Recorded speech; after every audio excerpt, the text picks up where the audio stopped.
হুজুর ওর কথা আমাকে বলবেন, ও একটা মুনাফিক। আপনার সবই ঠিক আছে, কিন্তু আমি একটা জিনিস বুঝলাম না, আপনি হুজুর হয়ে কেন মিথ্যা কথা বললেন? হুজুর আপনার সাথে দেখা হয়ে ভালো লাগলো। হুজুর আপনার কতদিন আছেন? দেখো জসিম ভাই, আমি তো এক সপ্তাহ ছুটি নিয়ে আসছি, শীঘ্রই চলে যাব।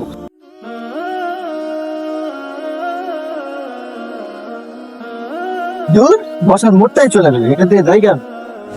আরে জসিম ভাই, ব্যাপারটা তো বুঝলাম না, উনি চলে গেল কেন? হুজুর ওরা হলো আপন দুই ভাই, কিন্তু এক ভাই আরেক ভাইকে দেখতে পারে না। ওদের জমি জমা নিয়ে একটু ঝগড়া আছে। ওরা এক ভাই আরেক ভাইয়ের সাথে 5 বছর ধরে কথা বলে না। বিষয়টা তো আসলে অনেক খারাপ, এটাকে একটা সমাধান করে দিতে হবে।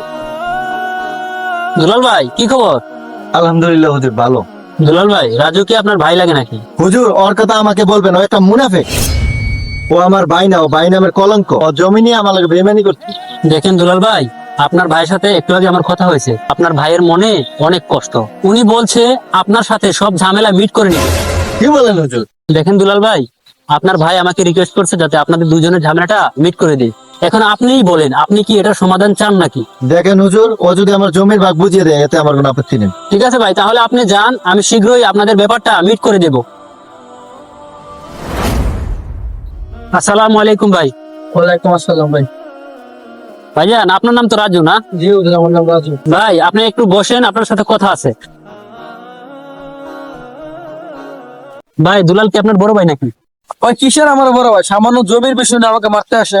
দেখেন রাজু ভাই, রাগের মাথায় মানুষ অনেক কিছু করে থাকে, অনেক কিছু বলে থাকে।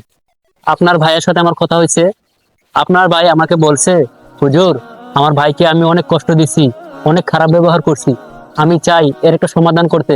এখন আপনি কি বলেন, আপনি কি এটার সমাধান চান না?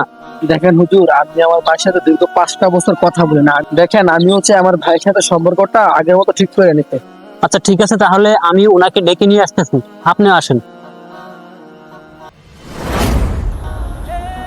এই তো দুলাল ভাই দাঁড়া রয়েছে, চলেন। দুলাল ভাই, রাজু ভাই, আপনারা একে অপরের সাথে মিলেন। দেখ রাজু, তোর সাথে আমি অনেক অন্যায় করছি, তুই আমাকে মাফ করে দিস। ভাই, আমিও তোমার সাথে অনেক অন্যায় করছি, তোমার জমি আমি তোমাকে বুঝাই দেবো, তুমি আমার উপর রাগ করো না, আমাকে ক্ষমা করে দাও। দেখেন দুলাল ভাই, দেখেন রাজু ভাই, আমাদের কখনোই আত্মীয়তার সম্পর্ক ছিন্ন করা উচিত না। কারণ আমাদের প্রিয় নবী সাল্লাল্লাহু আলাইহি সাল্লাম বলেছেন, যে ব্যক্তি আত্মীয়তার সম্পর্ক ছিন্ন করবে সে ব্যক্তি জান্নাতে প্রবেশ করবে না। হুজুর আপনাকে অসংখ্য ধন্যবাদ, আপনার কারণে আমরা দুই ভাই এক হতে পারছি। হুজুর তাহলে আমরা আসি। আপনার সবই ঠিক আছে, কিন্তু আমি একটা জিনিস বুঝলাম না, আপনি হুজুর হয়ে কেন মিথ্যা কথা বললেন? কোথায় মিথ্যা কথা বললাম? আপনি মিথ্যা কথা বলে একজনের প্রশংসা আরেকজনের কাছে যে বইলা দুজনকে মিলিয়ে দিলেন, এটা কি ঠিক? হুজুর আমার জানা মতে তো মিথ্যা কথা বলা ঠিক নয়। দেখেন জসিম ভাই, মিথ্যা কথা বলা তো অবশ্যই গুনাহ, তবে 3 জায়গায় মিথ্যা কথা বলা জায়েজ আছে। তার মধ্যে একটি হলো, দুই ব্যক্তি যদি ঝামেলা লাগে, সেই ঝামেলা সমাধান করতে মিথ্যা কথা বলা জায়েজ আছে। এখন আপনি বুঝতে পারছেন আমি কেন মিথ্যা কথা বলে মিলিয়ে দিছি? জি হুজুর। চলেন তাহলে। জি চলেন।